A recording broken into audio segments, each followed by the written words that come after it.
মালদা জেলায় ভোট পরবর্তী রাজনৈতিক হিংসা অব্যাহত। মানিকচকের পর এবার বৈষ্ণবনগর।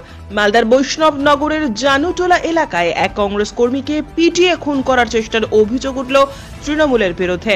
আহত কংগ্রেস কর্মী আশঙ্কাজনক অবস্থায় মালদা শহরের একটি বেসরকারি হাসপাতালে চিকিৎসাধীন। ঘটনার তদন্ত শুরু করেছে কালিয়াচক থানার অন্তর্গত গোপালগঞ্জ ফাঁড়ির পুলিশ। অরুণ মণ্ডল নামে এক কংগ্রেস কর্মীকে রাত্রিবেলা গ্রামের মধ্যে দলবল নিয়ে লাঠি ও রড দিয়ে বেধড়ক মারধর করার চেষ্টার অভিযোগ কালিয়াচক ৩ নম্বর পঞ্চায়েত সমিতির সভাপতির স্বামী তরুণ ঘোষের বিরুদ্ধে। আহতর পরিবারের পক্ষ থেকে গোপালগঞ্জ পুলিশ ফাঁড়িতে অভিযোগ দায়ের করা হয়েছে। পরিবারের অভিযোগ, রাত্রিবেলা এলাকায় একটি অনুষ্ঠান ছিল এবং সেখান থেকে বাড়ি ফিরছিলেন অরুণবাবু। সেই সময় তৃণমূল নেতা তরুণ ঘোষ দলবল নিয়ে তার পথ আটকায় এবং তাকে বেধড়ক মারধর করে খুনের চেষ্টা করে। বর্তমানে তার অবস্থা আশঙ্কাজনক। কংগ্রেসের অভিযোগ, নির্বাচনে মালদা দক্ষিণ কেন্দ্রে পরাজিত হয়ে তৃণমূল সন্ত্রাস সৃষ্টি করেছে। মানিকচকে যেভাবে কংগ্রেস কর্মীকে খুন করেছে, একই কায়দায় বৈষ্ণবনগরেও সন্ত্রাস সৃষ্টি করতে চাইছে। গ্রাম্য বিবাদের জেরেই এই ঘটনা, পাল্টা দাবি তৃণমূলের। আপনার ছেলের সাথে কি ঘটনা ঘটেছে?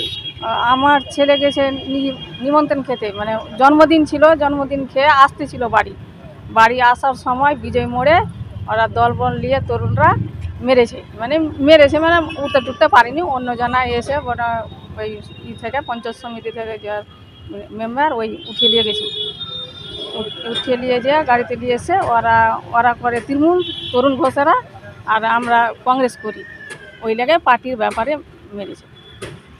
বলছি কি অবস্থায় হয়ে আছে আপনার ছেলে এখন? খুব ওই জ্ঞান তো নাই। কি দিয়ে মেরেছিল? কি দিয়ে মেরেছে মানে লাঠি হাইসা কি আছে ওর হাইতার, পিস্তুল সবই ছিল ওর কাছে, বোম টোম সবই ছিল। কে এই তরুণ ঘোষ? কে তরুণ ঘোষ? কে কোন দল করে? তৃণমূল। আপনারা? আমরা কংগ্রেস। কি মনে কংগ্রেস করেন বলি? হ্যাঁ, কংগ্রেস করছে, মারছে, ওই লেগে মারছে। আপনার নাম? আমার নাম রীতা মণ্ডল। আপনার ছেলের নাম? অরুণ মণ্ডল। সে গুরুতর আহত হয়েছে এবং তার পরিবারের লোক অভিযোগ করছে ওইখানকার পঞ্চায়েত সমিতির সভাপতির স্বামী তরুণ ঘোষ দলবল নিয়ে তার উপরে হামলা চালিয়েছে, যেহেতু তারা কংগ্রেস করে এই কারণে, এবং রাজনৈতিক বিবাদের জন্য এই হামলা। কি বলবেন? এটার সাথে রাজনৈতিক বিবাদের কোনো সম্পর্ক নেই। আর আপনি যেটা অরুণ মণ্ডলকে কংগ্রেস কর্মী বলে আখ্যায়িত করলেন, একটুখানি বৈষ্ণবনগরের মাটিতে গিয়ে খোঁজ নেন অরুণ মণ্ডল আসলে কি করে, তার সমাজের স্ট্যাটাস কি, তিনি বিভিন্ন ধরনের কি ব্যবসার সাথে যুক্ত, এই ব্যাপারটা খোঁজ নেন। এখানে কংগ্রেস, সিপিএম, বিজেপি, তৃণমূলের কোনো ব্যাপার নেই। সমাজ বিরোধীদের সাথে সমাজের মানুষদের লড়াই। সেই লড়াইয়ে যারা সমাজ বিরোধী তারা হয়তো আক্রান্ত হয়েছে, যাদের অসুবিধা হচ্ছে তারা পারিবারিক জীবন রক্ষা করার জন্য বিভিন্নভাবে এর আগে সমস্যায় পড়েছেন। আমাদের কাছে যেটা খবর আছে সেটার সাথে এই যে ঘটনা আপনি উল্লেখ করলেন তার সাথে কোনো রাজনৈতিক দলের কোনো সম্পর্ক নেই। সম্পূর্ণ ব্যাপারে সমাজ বিরোধী যারা, তাদের উপরে আমরা যেটা খবর, গ্রামের মানুষ তাদের বিচার নেওয়ার জন্য তাদেরকে তাড়া করেছে। আপনার ছেলের সাথে সকাল 10টা, রাত্রে 10টায় আমার ছেলে বাড়িতে ছিল। আবার বন্ধু বান্ধব কয়েকজন আসলো, এসে বলছে যে ওই বালুগাঁয়ে একটা পিকনিক আছে, তো জন্মদিন ছিল আর কি, সেখানে ভোজ খেতে গেল। আমরা বসে আছি, আবার ফোন করলাম ছেলে বলছে আমি খাচ্ছি, এখন আসছি। তারপর আসার সময় তরুণ ঘোষেরা ওখানে দলবল নিয়েছিল বিজয় মোড়ে, সেখানে মারধর করলো, মানে মরেই গেছে আর কি, ঘোষগান ছিল না। তারপরে মামুনি, ওই জেলা সভাপতি মামুনি, ও খবর পেলো, ওইসা তুলে নিয়ে আসলো। আমরা কংগ্রেস করছি, ওরা তৃণমূল করছে। কে মেরেছে আপনার ছেলে? মেরেছে তরুণ ঘোষের দলবল। কে তরুণ ঘোষ কোন দল করে? এই তৃণমূল করে। আর আপনারা? আমরা কংগ্রেস করি। আপনার ছেলের নাম? অরুণ মণ্ডল। আপনার নাম? রমেশ মণ্ডল। বাড়ি জানুটোলা, পোস্ট মকান্তটোলা, থানা কালিয়াচক এলাকাতে আপনাদের এক কর্মীর উপর আবার হামলা হয়েছে।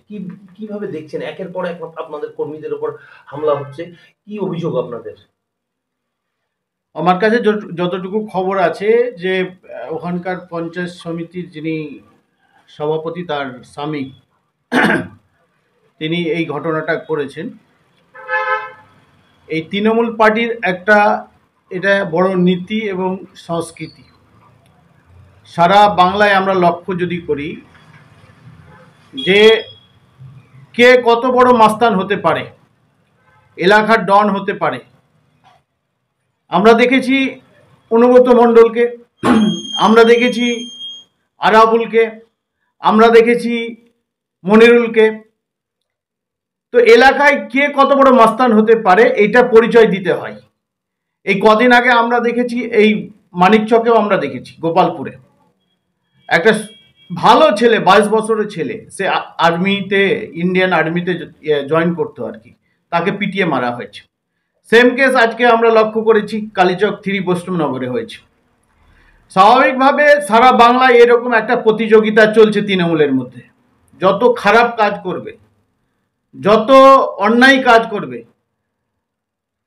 তৃণমূলের কাছে, তৃণমূলের সুপ্রিমের কাছে ভালো সার্টিফিকেট পাবে, এটাই আমরা লক্ষ্য করছি। আর সব থেকে বড় কথা, মালদার মানুষ গত লোকসভা নির্বাচনে ব্যাপকভাবে কংগ্রেসকে ভোট দিয়ে জয় করিয়েছে, ঈশা খান চৌধুরীকে জয় করিয়েছে। ফলে তৃণমূলের পায়ের মাটি শেষ হয়েছে। সামনে বিধানসভা নির্বাচন আছে, একটা আতঙ্কর পরিবেশ তৈরি করা। আর প্রশাসন হচ্ছে মেরুদণ্ডহীন, প্রশাসনের কোনো শক্তি নেই, প্রশাসন কিছু করার ক্ষমতা নেই। যার ফলে বিভিন্ন জায়গায়, বিভিন্ন এলাকায়, মালদা শুধু নয়, বিভিন্ন জেলাতে আমরা লক্ষ্য করছি এই যারা মানে কি বলবো, এরা হচ্ছে মানে ভাষা আমার মুখে বেরাচ্ছে না। এরা যেভাবে কাজ শুরু করেছে, মানুষকে পশুর মতো, মধ্যযুগের বর্বরতাকে ফেল করেছে। এবং ইংরেজ যেভাবে শাসন করত, সেই শাসনকেও ফেল করেছে এরা। যেভাবে শোষণ করেছে ইংরেজ, সেই শোষণকে তারা ফেল করেছে। স্বাভাবিকভাবে মালদার মানুষ সব চক্রান্তকে ধূলিসাৎ করে মালদার মানুষ কংগ্রেসকে আশীর্বাদ দোয়া দিয়েছে, যার ফলে এখন তৃণমূল পাগলা হয়ে গেছে।